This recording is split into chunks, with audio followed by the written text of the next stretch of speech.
प्रिय विद्यार्थियों, हिंदी गुरु YouTube channel में आप सभी का मैं सलीम खान हार्दिक स्वागत करता हूं।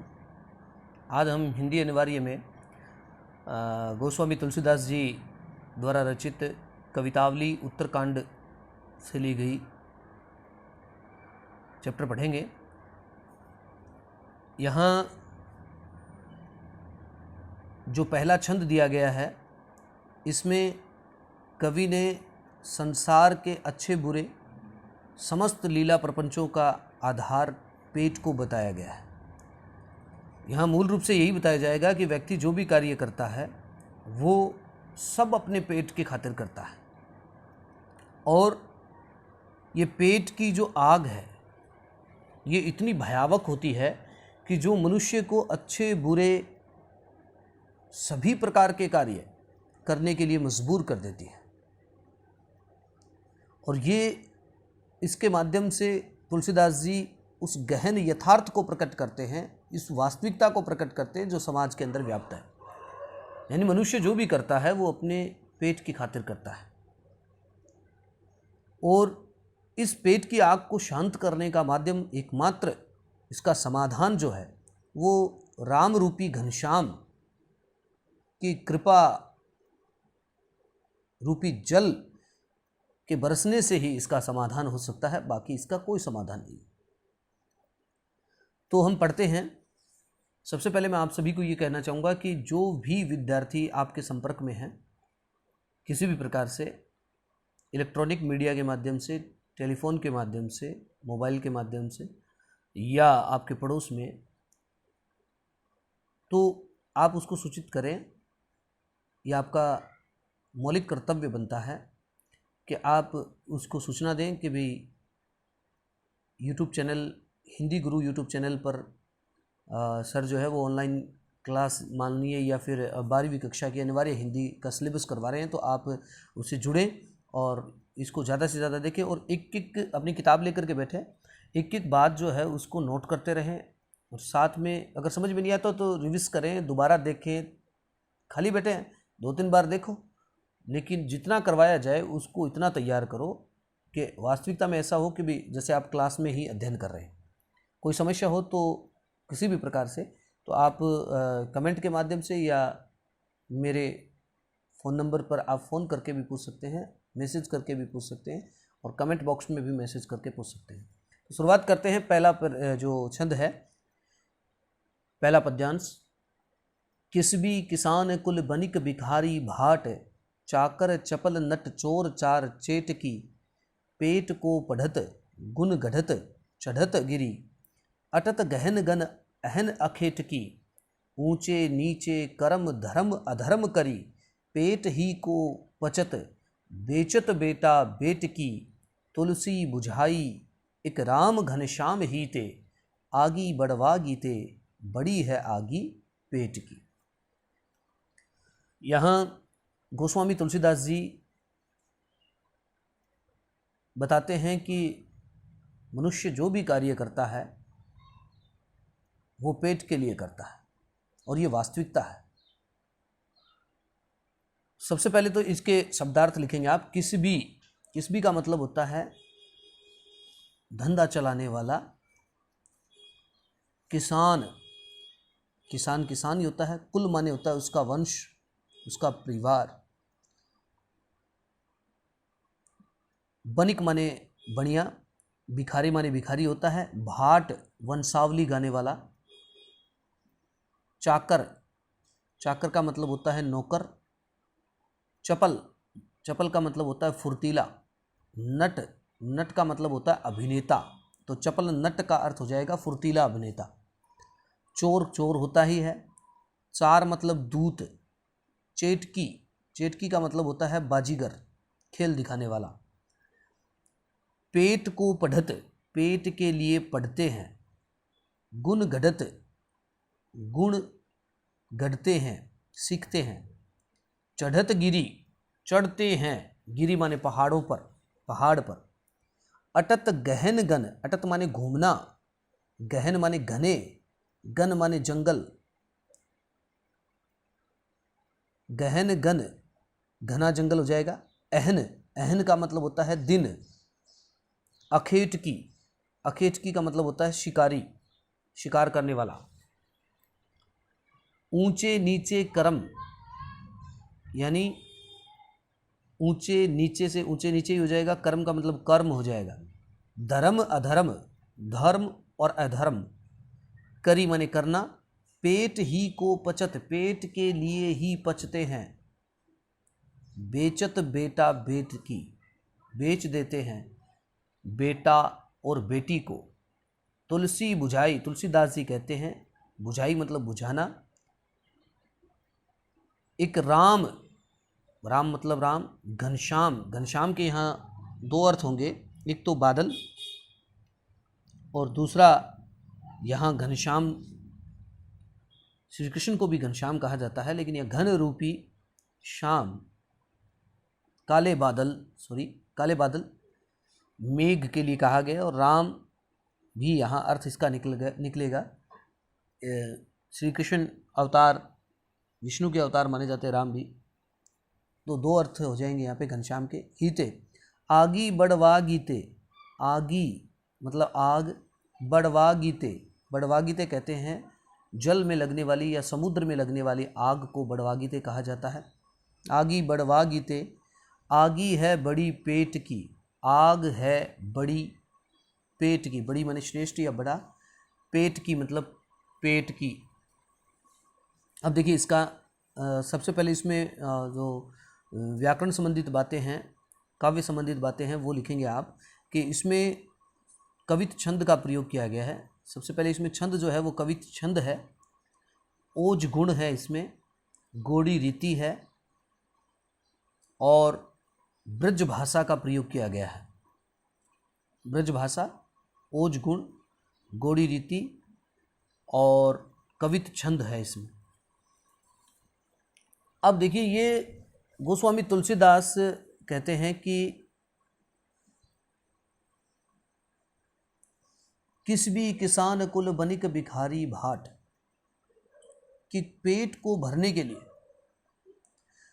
किस भी माने मजदूर, कि मजदूर तो मजदूरी करता है, मजदूर मजदूरी करता है, किसान का परिवार खेती करता है, बढ़िया व्यापार करता है, भिखारी भीख मांगता है, भाट वंशावली गाता है, नौकर नौकरी करता है, फुर्तीला अभिनेता अभिनय दिखाता है, चोर चोरी करता है, दूत एक स्थान से दूसरे स्थान पर संदेश लेकर के जाता है, बाजीगर खेल दिखाता है।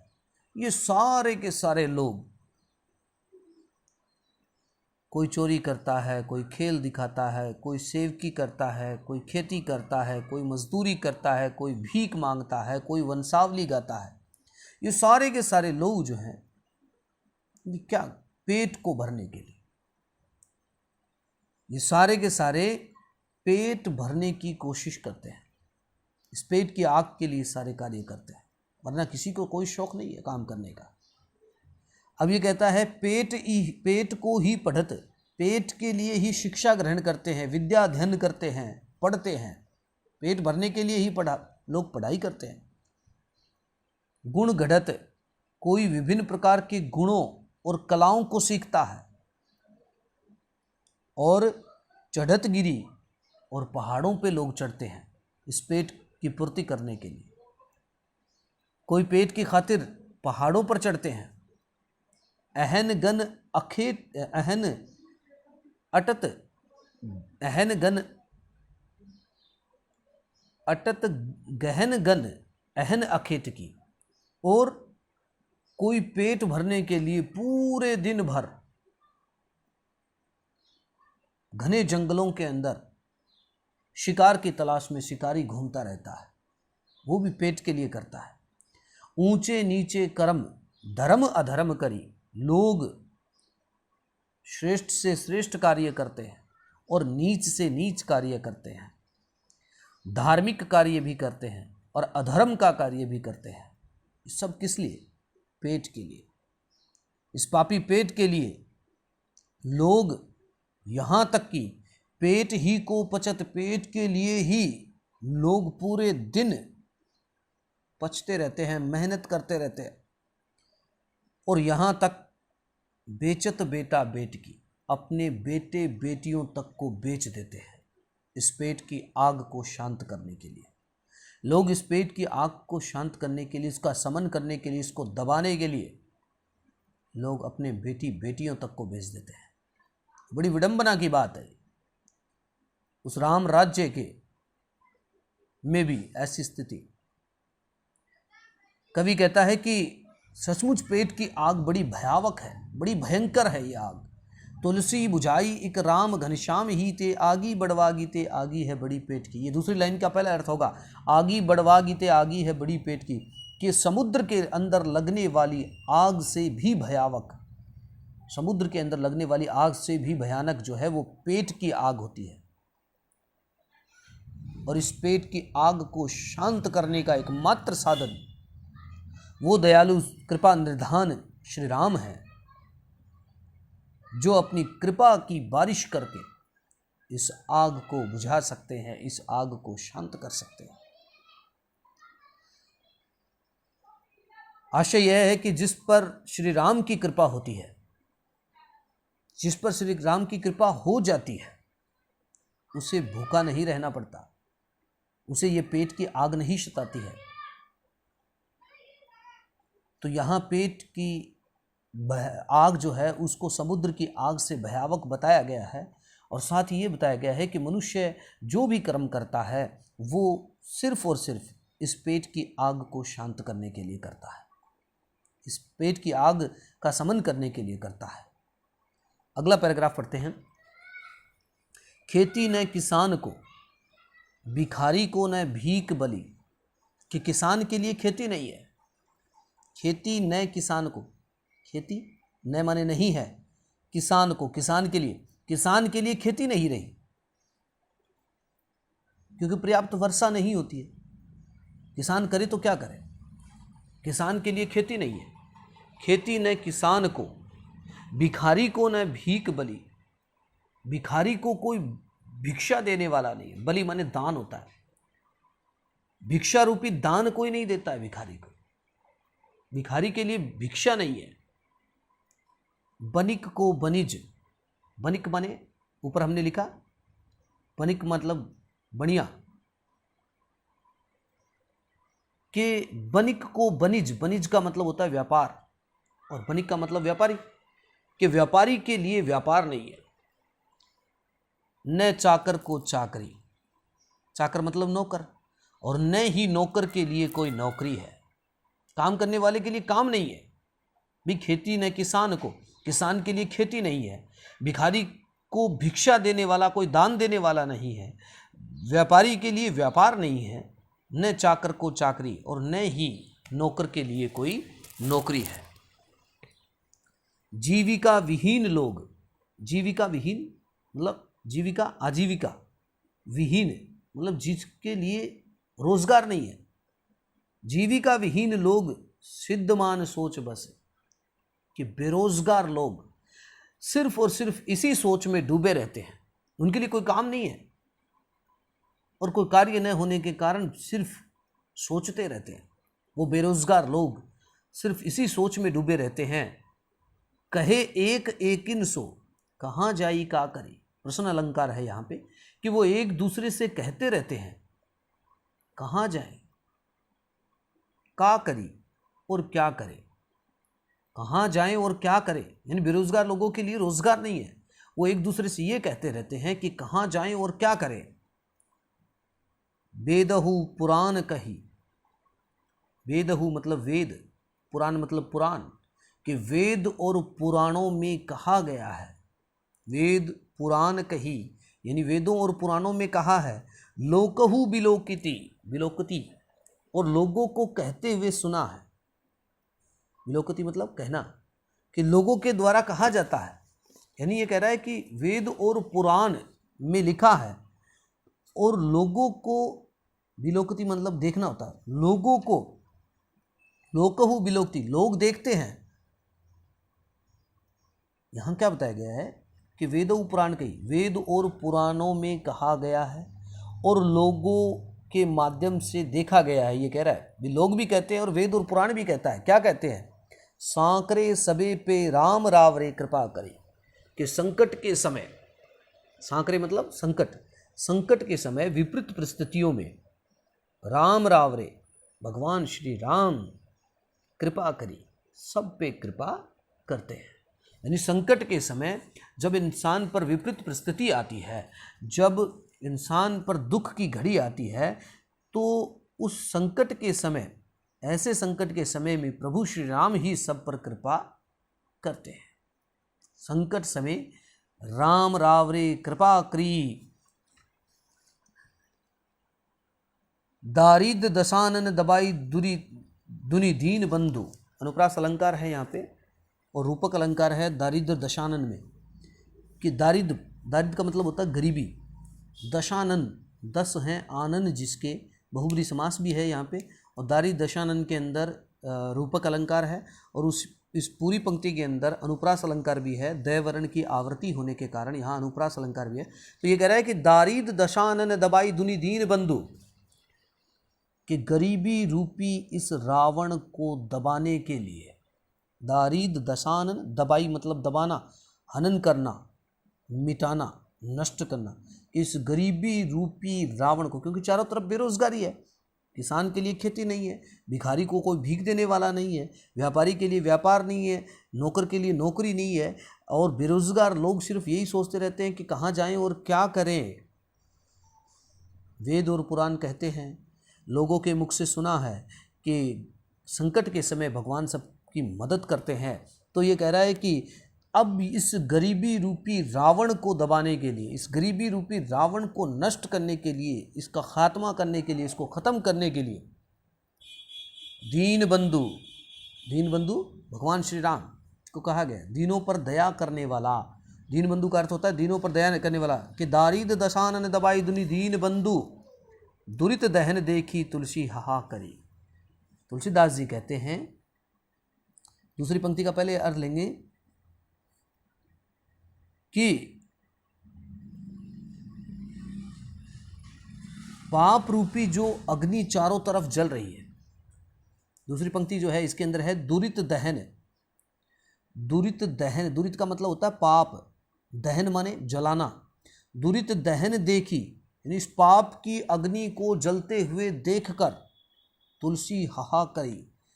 तुलसीदास जी आह भरते हुए कहते हैं, यानी ये पाप की अग्नि, जो बेरोजगारी चारों तरफ फैली है, किसी के पास कोई रोजगार नहीं है, लोग रोजगार के लिए मारे मारे फिर रहे हैं, व्यापारी के लिए व्यापार नहीं है, किसी के लिए कोई कार्य नहीं है। तो ये कहता है, तो गोस्वामी तुलसीदास जी आह भरते हुए कहते हैं कि तुलसीदास आह करता हूँ, आह भरते हुए कहते हैं और ईश्वर से प्रार्थना करते हैं, हाय हाय की पुकार उनके हृदय से निकल रही है, और ईश्वर से कहते हैं कि वो इन सब का उद्धार करे।